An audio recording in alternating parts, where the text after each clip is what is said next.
All right. So I am so pleased to welcome Dr. Jenn to WTF Menopause. Thank you so much for joining me here today. I'm so glad to be here. Thank you. So, Dr. Jenn, you are a licensed doctor of chiropractic. You are the owner, actually, of the Intuitive Phoenix and the creator of the fucking fantastic series, which I totally love, love, love, love. And we're going to be talking more about that later today or later in this interview. But so I just love that you have this series. It's just so much fun. It's going to be It great. is. It is so much fun. I can't say it at this point without grinning, and I feel like I can't contain my grin. Oh, that's lovely. That's just so much fun because that's when you know you've got gold, right? You just Right. know it's resonating with people. So before we get talking about this series and other things that you have that you can offer women in menopause, let's talk a little bit about your background. So what is your experience so far with menopause? Well, personally, my experience with menopause is very little. I Okay. know I'm in that stage of like peri to pre, Okay. where now questions are coming up. And like what to expect, what's going on, why is this changing? This Mm-hmm. isn't my usual flow, it's not my usual routine. Whoa, wait a minute, like wasn't that just last week? Or when was the last time like I had my period? Like those questions are happening Mm-hmm. where, yeah, and I'm just wondering like what's next and when will it happen? And I don't have anyone in my family to look to Mm-hmm. for getting a sense of what they experienced, because my mom, due to a cyst on her ovary, had a complete hysterectomy at the age of 40. Okay. So obviously she went into menopause then. So, Yeah. So it's a big question mark for you. right, exactly. Hmm. Yeah, I have a similar situation with my mom. She had a couple of strokes in her mid 40s, and she doesn't know what's going on half the time body wise because she doesn't have always the same response to things now that her brain is kind of rewiring differently. And so I don't have any of that understanding either. So I completely feel, and that's probably a big reason why I'm so keen and interested in this topic, just because, Yes, like, what do we do? I don't know. exactly.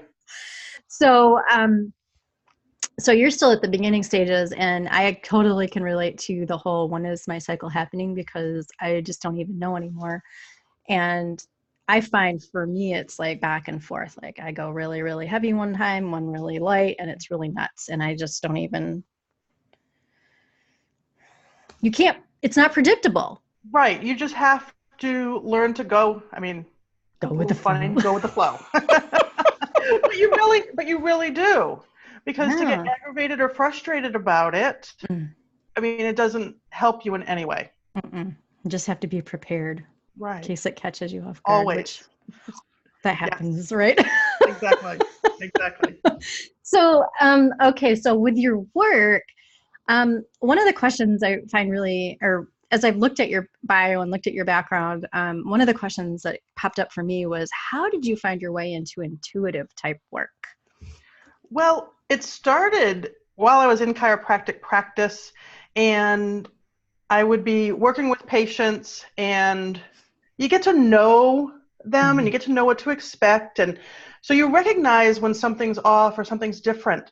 And then what started to happen was I would feel like I got this, I don't know, nudge is the way I would describe it, Mm-hmm. to do something or check something that never needed attention before.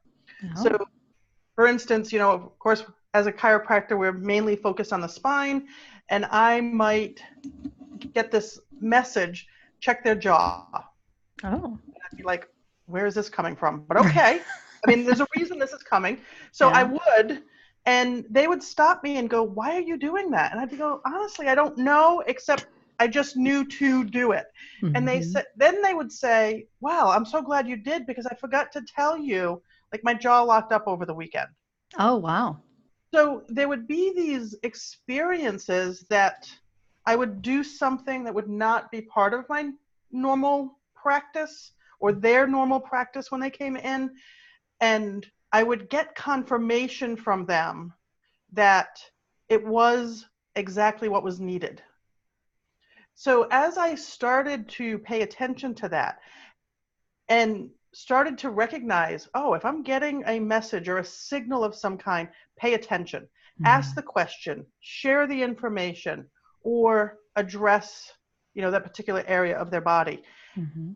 The confirmation continued to happen and continued to happen in really powerful ways, so powerful that people would show up and start asking me other questions that were not necessarily related to what was going on physically in their body. Like And what? I'm trying to think of some of the first examples. One of the first examples that comes to mind was somebody who was making changes in their home. And her husband and her were not on the same page. And they were trying to find a compromise. And I mean, it sounds a little strange, but I literally looked at them and said, there's something about a chair in this room that is on this side of the house. And if you were to use this piece of furniture, I mean, it was so specific. And they looked at each other and they were like, that's it. Oh my gosh. And they literally went out and bought that furniture, and they came back and said, like, we're not arguing. It's the perfect space. And so those questions, especially for the people who were experiencing it, continued to become more important, more vital. And they would ask about decisions that they had to make. They would ask, like, if they were stuck on something, like, something's wrong, I don't know what it is, I've done this, I've done that, and still can't seem to move through it. Do you get a sense of what's going on? And I could come out with a question. I didn't always have like an answer. What I did have was, here's your homework. Yeah. And it could be journal on this question, this many days, and it'd be very specific, this many days for this amount of time. Or it might be, go play. And they'd be like, but that has nothing to do with the question I asked you. And I'm like, but that's what I'm getting. Like, go play. When was the last time you had fun? And they'd be like, well, honestly, I don't know. And they'd come back to me and said, I don't know how you do it, but I went and did this with friends, and this is what I discovered. So when it first started happening, I was like, whoa, wait a minute. People are asking me some really important questions here that I don't have any framework from which to answer.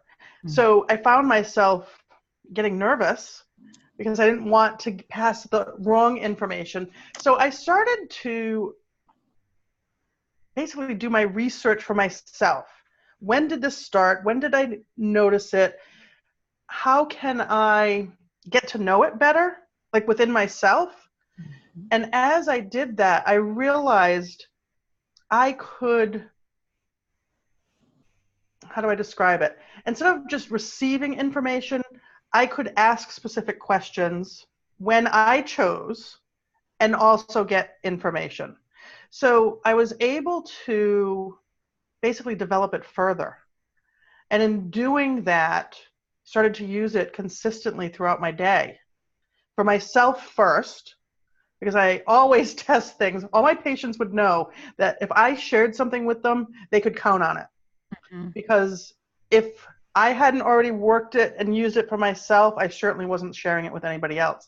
So at that point, when I started introducing it to all my patients, they would just continue to be surprised by the results. And of course, I continue to be surprised just at the depth and breadth of the information that would come through. That's pretty powerful. It really was. It really was. There were people who, I can think of one woman who just had all of this anger.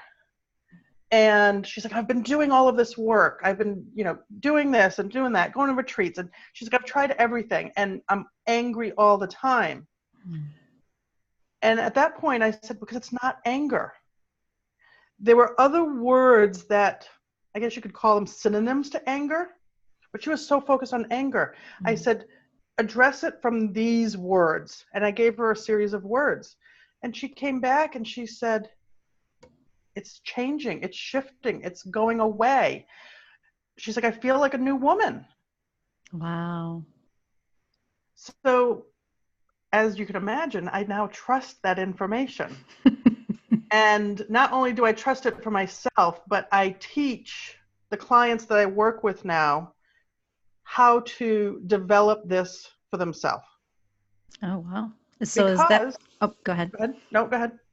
Well, I was gonna say, is that what the clear cognizance is? Is that what you're teaching them, or is that just what you described for what you were just talking about? That's clear cognizant is when you think of extrasensory perception, people might know telepathy or mediums or clairvoyance, and clear cognizance just says, I know stuff and I don't know why I know it or where it comes from, but I know stuff. And I know things that there'd be no way for me to know it. And it's not based on logic and it's not based on other knowledge, because in a lot of cases it's very personal. And so that's what clear cognizance is. Okay. Now, what I teach people is how to listen to themselves, how to give themselves the attention. And I describe it much like developing a friendship, like with your best friend. Do that with yourself and do that with your intuition, because when you do, it'll start showing up. What it looks like for each person varies. Mine's clear cognizance. I have a few clients. One hears things. Okay. Another one gets really clear, vivid pictures. Other people, it's, of course, emotions. And then another woman, she communicates really well with people who have passed. So it varies. It varies. So do you then, as you teach these things, is that where you come in as an energy healer, intuitive, or is this an addition to something else, or how does That that? is, the two can go hand in hand. Typically, when I start working with someone, that's when I'm a more active healer. Okay. Because usually when somebody is coming in to see me, there's an issue or a challenge or a problem that they're dealing with. So my focus at that point, the way I describe it, is much like clearing clutter in your house. You know that if there's a room that has just gathered stuff, if you have to find something, it takes more time and effort and energy. It's frustrating. Same thing happens in our body. We have physical scars or physical contractions, limitations that have developed over years, but we also have emotional and mental and spiritual ones as well. So I go in using my intuitive energetic healing to help clear that clutter. So that way there's more space for the person to then start to develop their own abilities to take care of themselves. Yeah, that sounds like a really helpful thing, because then once you know how to do that for yourself, you're able to really become powerful in moving forward through a lot of things. Absolutely. So how is this type of work relevant for women that are going through this wonderful change that we're experiencing in our lives, in the menopause? Why this I believe is so relevant, and why I'm so grateful that I have these abilities for myself, not knowing what to expect with menopause. At this point, I can trust myself and my confidence in my own power, to use that word, my own abilities to be able to respond and get through whatever might show up. And so what I help other women do is to develop that relationship with themselves, to so that way they have confidence in their connection to themselves. And in doing that, if something comes up in the past, or for my clients and for me in most cases, in the past, when a problem or issue arises, they're looking for the person who can provide them information, the person who can provide them with an expertise, or solutions to take care of whatever that problem is. Mm-hmm. Well, now women that I work with, before any of that happens, they're going to ask their body, hey, body, what are you trying to tell me? We've got these symptoms happening, whether it's irritability, mood swings, anxiety, um, nausea, hot flashes. And you can literally, and sometimes people chuckle at me because it seems so easy, but once you make that connection, you can say, hey, body, I hear you. You're talking to me. What is it that you want me to know? Much like you would say to a friend that you notice was irritable or not their usual self, you'd say, hey, what's going on? And at that point, the body will respond. Now, sometimes people go, really? Like, how do I know? Except when they start doing it, they come back and go, wow, that was so easy. Because Mm. they do clearly start to get senses. Oh, my body's asking for rest, or my body's asking for movement, or my body's asking for support. And in most cases, they have so much information available to them at that point. Hmm. So the women who I work with who are going through menopause or have gone through menopause, that's what they come back and tell me. I know now if my body's talking to me in some way, whatever the symptom is, the first thing I do is stop and say, okay, body, what's going on? Hmm. And in most cases, I get the information that I need. Now, of course, in some cases, that might be I've got to go to the doctor, or it would be beneficial to get an adjustment, or to use the services of somebody in the medical profession. But at Mhm. that point, it's you're trusting you and you have confidence in you to know this is the action for me to take versus, oh, what's going on? Should I see a doctor? Should I do this? And then the stress and overwhelm kicks in. Mhm. So I Which is such find a that huge thing for women in exactly. as they start to go into menopause. I know anxiety is higher, and that stress level is so much higher. And so by having this tool available to them, they're able to calm that down a little bit, and the Yeah. fear and the just that whole overwhelm of this whole new world that's happening to them without even wanting, without their permission, and Well, essentially. especially since a lot of the women that I work with, and for myself too, we've had bad experiences in the medical profession Yeah. with experts, with healers, of being disregarded, not heard, rushed, invalidated. I mean, you Hmm. name it. We've had such a range of experiences. So it's like, oh, well, should I go? But there can be so much trauma there that, Hmm. again, if they can respond to their own needs with their own healing abilities, because we have an amazing capacity to heal. Hmm. You wouldn't know it from looking at what's out there in the media and what doctors tell us. We Hmm. can go in and say, this is what I think is going on, and immediately be told no. Right. I mean, that So was many my women. experience. Yeah. Yeah.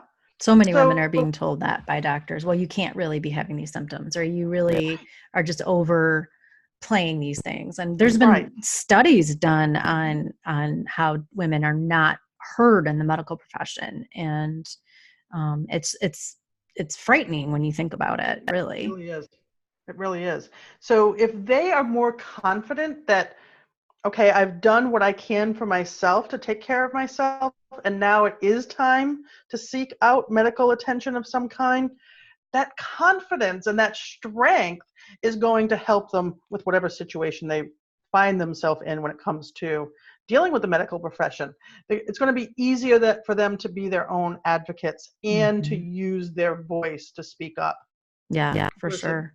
Yeah. Gosh, I'm having some weird feedback here. Hopefully it's not coming through. No, I don't hear it. Okay, good. So do you think, this is like just a random question, but do you think women that are going through menopause in any stage really are maybe more receptive to being intuitive, or having some more, I don't know. It just seems like I see many women in this age group like seeking and finding things. And I'm wondering if this means that there's more receptivity to it, either, like our bodies are changing or just our minds are changing. Well, I think it's a combination of things. Mm-hmm. It can, and I often talk on spectrums, where I know for myself, for most of my younger years, we look at our bodies and we want something to be different. We don't like this, we don't like that, we wish this would be different. We try this, we try that, because we're constantly trying to change ourselves to fit into some norm that says, oh, this is the way you're supposed to look and feel. Right. And it changes every day. Right. And then you get to a point, at least I know this for myself and some of the women that I work with, where you realize, okay, that's just not working. And we start to realize the things that I thought was important when I was in my teens and 20s and 30s are just not. Like, these are not the most important things. And I believe when that shift happens, we start looking at things differently. And when we look at things differently, we're willing to ask questions that maybe we wouldn't even have thought of asking when we were in our 20s and 30s. And I believe that's what opens up the possibilities for women to hear or want to hear this information. I also think on the opposite extreme, there are some women who have tried so many things that have not worked, and they're so frustrated and traumatized and, fill in the word, Right. that they're like, okay, I've tried everything else. I'm willing to try this. So-and-so, said, trust you.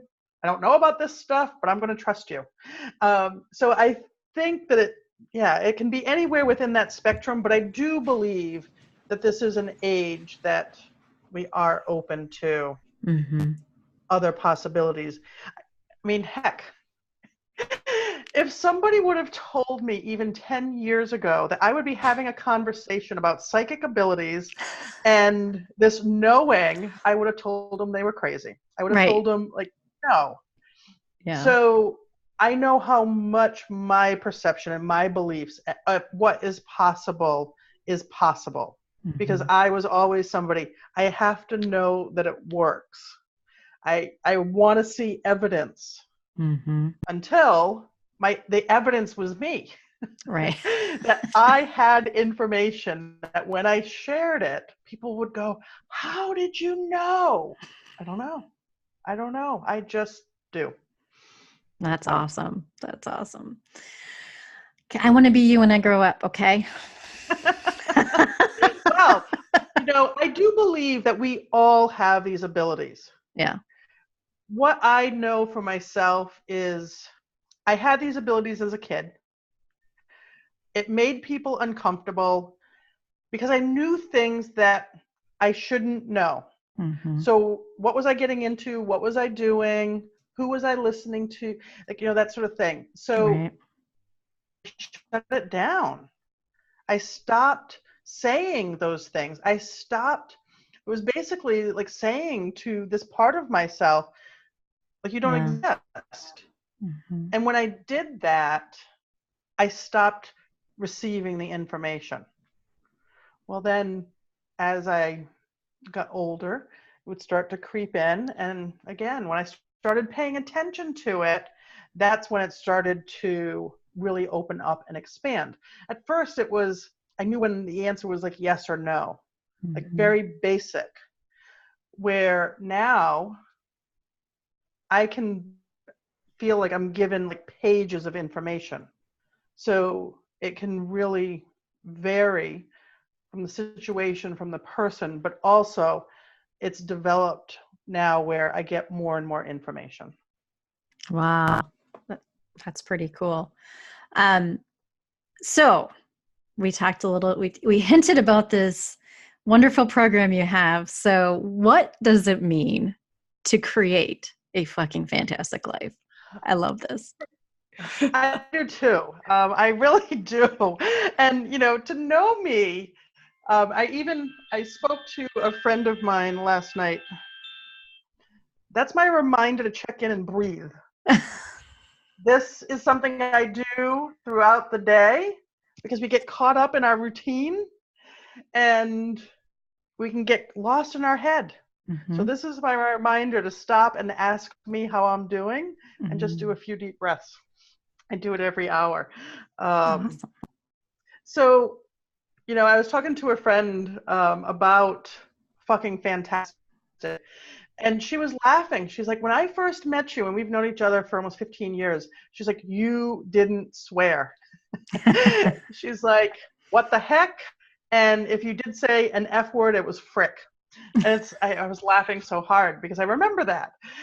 So fucking fantastic came about when the more and more I started listening to myself, paying attention to not just what was going on in my head, but what was happening in my body. And I started to respond to, oh, you need rest, or get outside and move, or drink water, whatever the information might be. Go have fun. That I started feeling better on the inside. When I started feeling better on the inside, life started showing up really beautifully on the outside. Mm-hmm. Where in the past, life might look pretty good on the outside, but I didn't feel good on the inside. So as I kept doing this, I'd be like, wow, this is fantastic. Oh, I love the way this is coming together. Or this is phenomenal. And then it got even better. So I was like, now what words do I use? And one day I looked at a friend and I said, you know what? I just have to say it. This is fucking fantastic. And at that point, what happened is I had these goosebumps that ran from head and toe. I could really feel the energy flowing.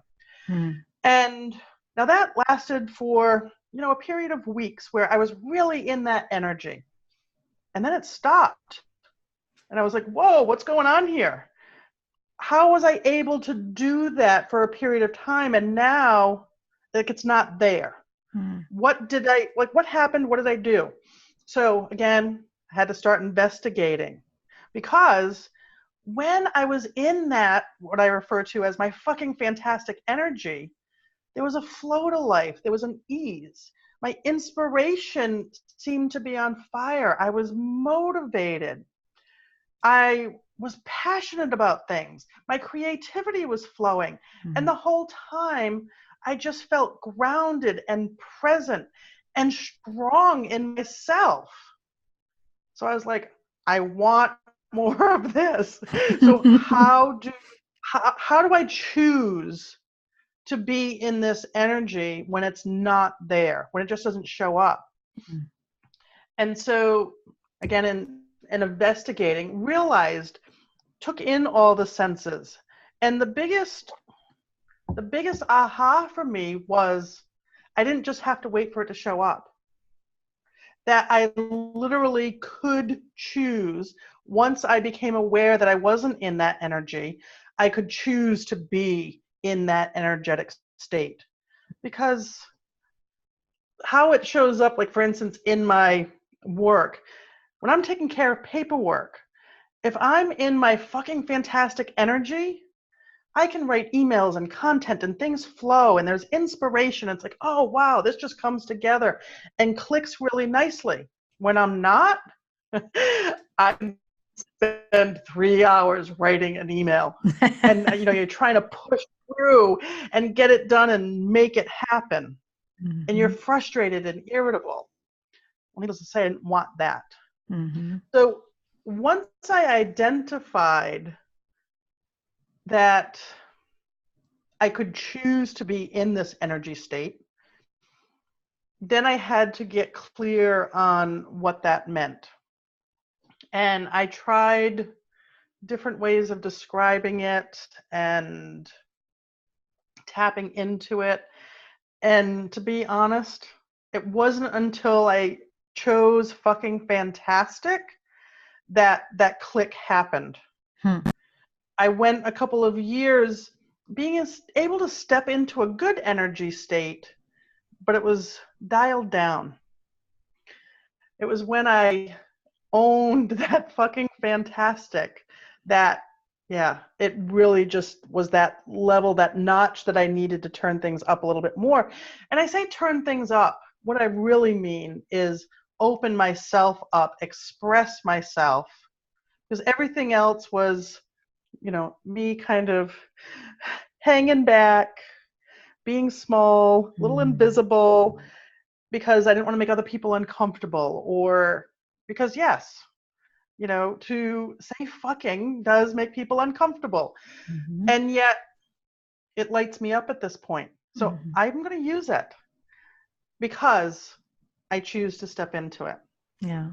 It sounds like you're talking about the difference between a very contracted personal space, feeling like you're very inward, and the opposite of being that is the expansive and taking up space and Yes. being in full realization, just not being afraid to take that space, which we are not taught as women to do. Right.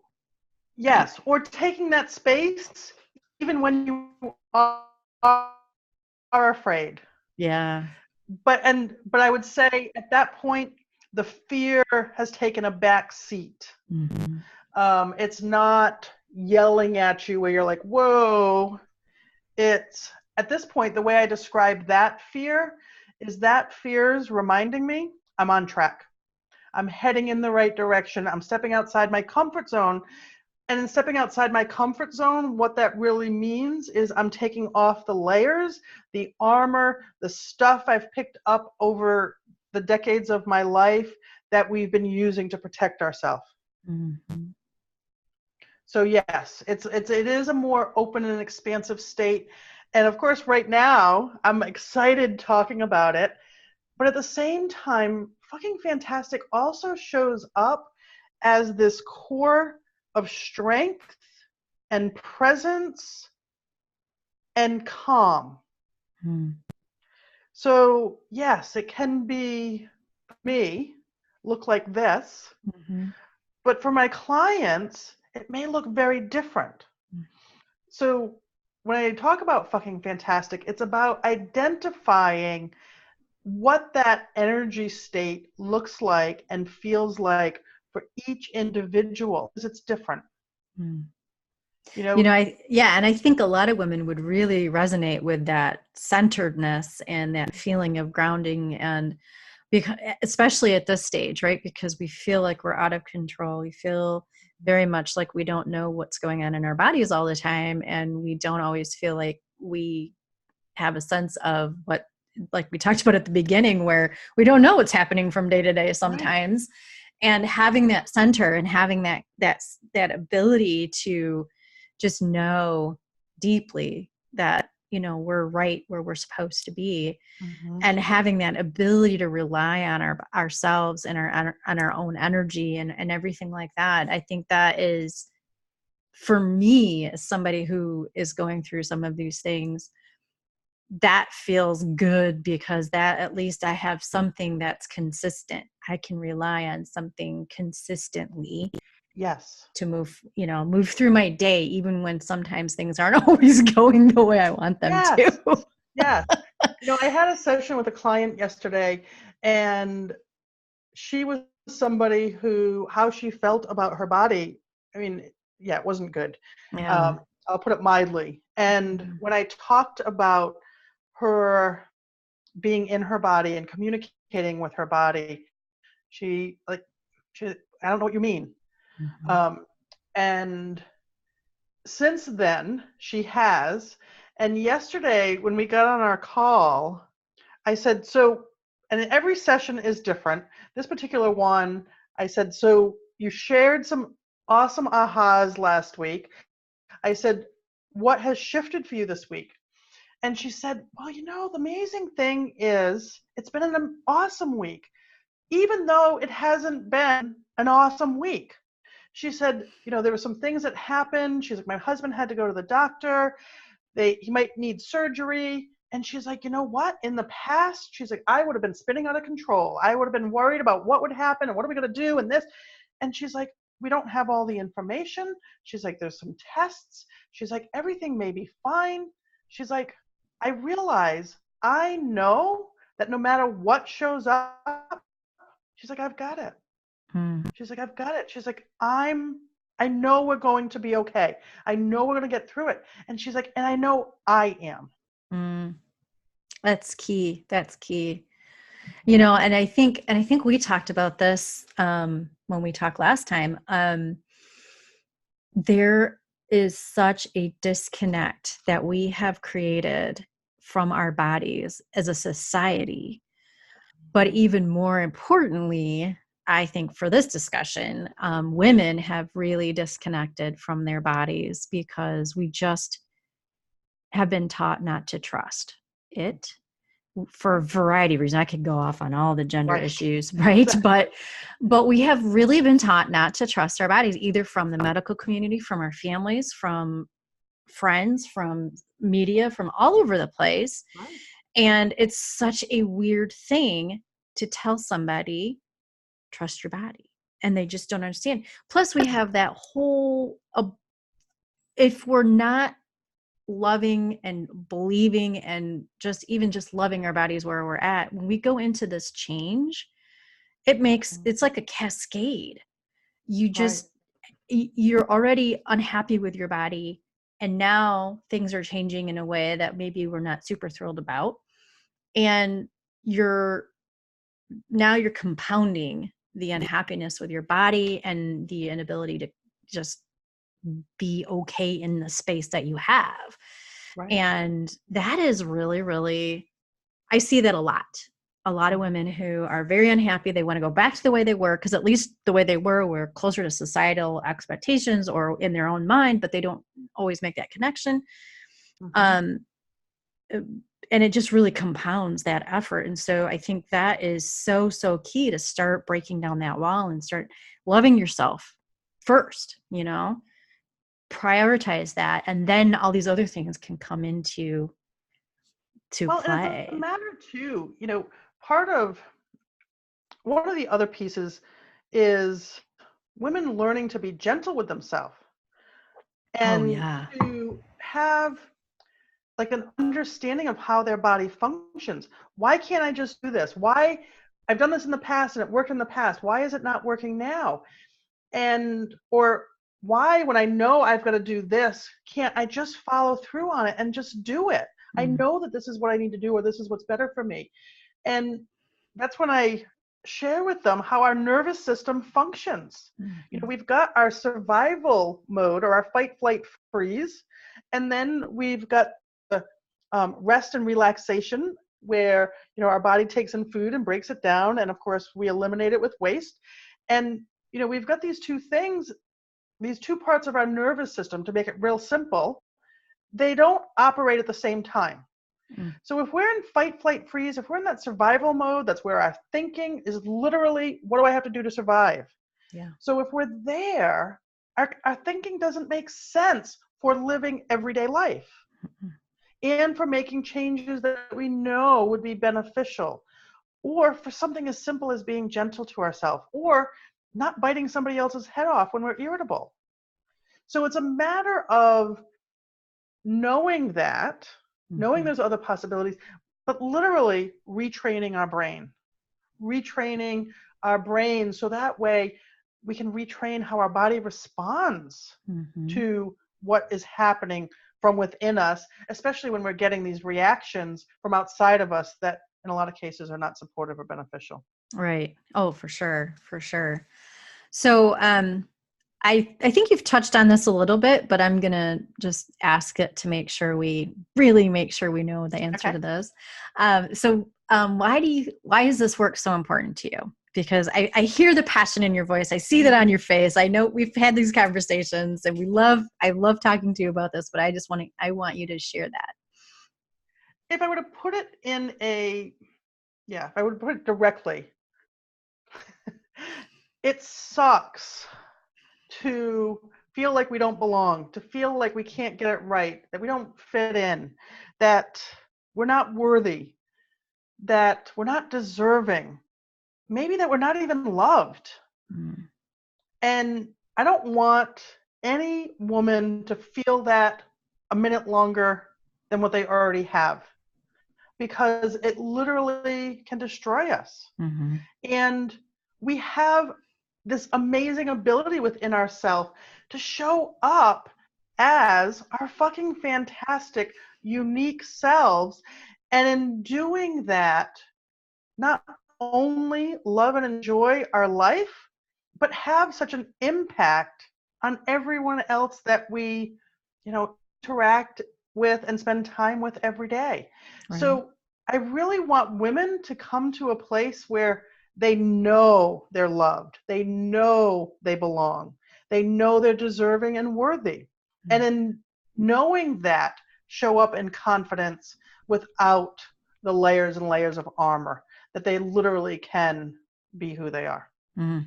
That's Because that's beautiful. That's amazing. It's it is. powerful. It's impactful. I mean, Yeah. it changes the world.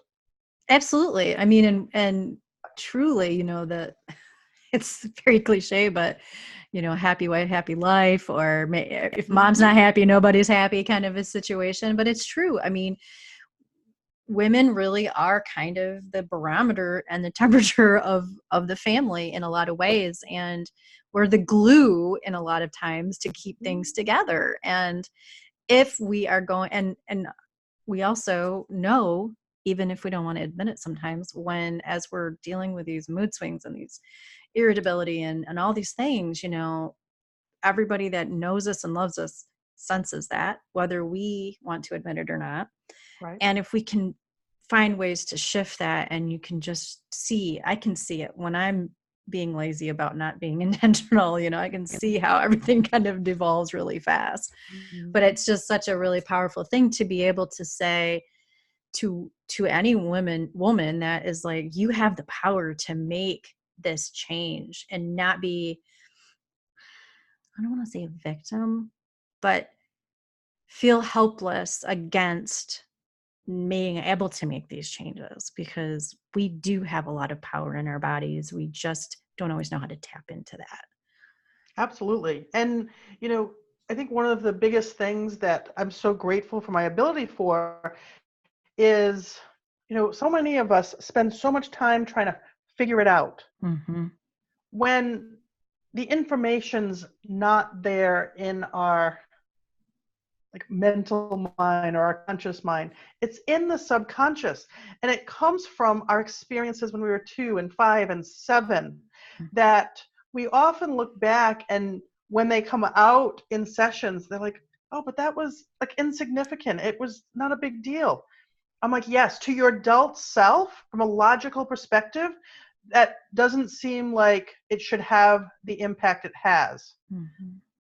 But your child self, it does. And when we address that, then things shift for their adult self, that they're again able to go, oh wow, wait a minute, this possibility is available to me. Mm-hmm. I had somebody else say just that. She's like, I became aware of how many more possibilities, how much more choice I have in how I move forward in my life. And not only that, I deserve to be able to choose from these possibilities. She's like, I didn't know that. Wow. I didn't know that. Wow. That's Yeah, awesome. And it's life changing, it's life altering to have that it is. ability to see that. Absolutely. So, okay. So we're going to wrap this up because we got a little long, but that's okay. I love this conversation. Thank you. Um, I I do ask all of my guests this question to help our community take real and practical steps to enhance this time of their life, and we've kind of hit on some of those things. Yes. But um, if you want to, however you want to answer this, is totally fine. So, in your opinion, what are 3 small steps that we can take right now to improve our menopausal journey? I like concrete steps. Mm. I like it simple, easy. The first one would be talk to yourself like you would your most loved best friend. Mm. And when things are happening within you, that you literally stop. I talk to me like there's a friend here, Mm. and I say, hey, what's going on? What do you want me to know? And then when I receive that information, respond. It, it sounds simple, it changes so much. Mm. The second thing would be what I shared when my alarm went off at 8. The people who are doing this laugh when I talk about this because it seems so simple. But set your alarm every hour to go off. And when it does, stop. Even if all you do is stop and do 3 deep breaths, things change. Mm-hmm. For myself, what it does is I know I'm not going to be lost in chaos and overwhelm and stress for more than an hour. It might happen at 8:10. Mm-hmm. The alarm goes off. I'm like, oh, I was all up in my stuff. But I'm going to stop and I'm going to breathe, and the next hour is going to be better. The third is, and I have a guided meditation for this, and the group can get access to this. Um, is a meditation. I am safe, Mm. and it's not just safe in our physical space, but it's safe within us on every level down to ourselves and at every age. So it's looking at the subconscious, and it's when we're safe, we're more easily able to make changes. We're more easily able to step outside our comfort zone. We're less triggered and irritated by the things that currently can set us off. So use it as a mantra, use it as an intention, remind Mm-hmm. yourself, I am safe, and connect to that. That's awesome. Those are great, great, great, helpful tips. I don't know how many times I can say great, but I'll just say a few more. Thank you so much for this. I really appreciate you being on this podcast and sharing such wonderful information, and just great insight to help us really find that, that center, that inner joy, that acceptance of ourselves. That is just absolutely foundational in order to get us through some difficult times. Absolutely. Well, thank you for having me. I love the fact that this information is getting out there. It's awesome. Do you, how do we get a hold of you? If anybody in the community wants to find out more about you and what you do, how would they do that? Well, for the people who are listening to your podcast, I'm going to provide you with a specific link for those members. All So right. it will be, it'll be a page, and it'll have access to the tools that I've talked about and some others that, again, are easy to incorporate in your day that require small changes but have a huge impact. Awesome. And we'll make sure that we have that in the show notes for everyone to get a hold of. Wonderful. Thank you again, Dr. Jenn. It's been a wonderful time, and I can totally see us coming back together and having another conversation because you're amazing. Well, thank you. The feeling is mutual. You are amazing too. Have a fucking fantastic day. You too.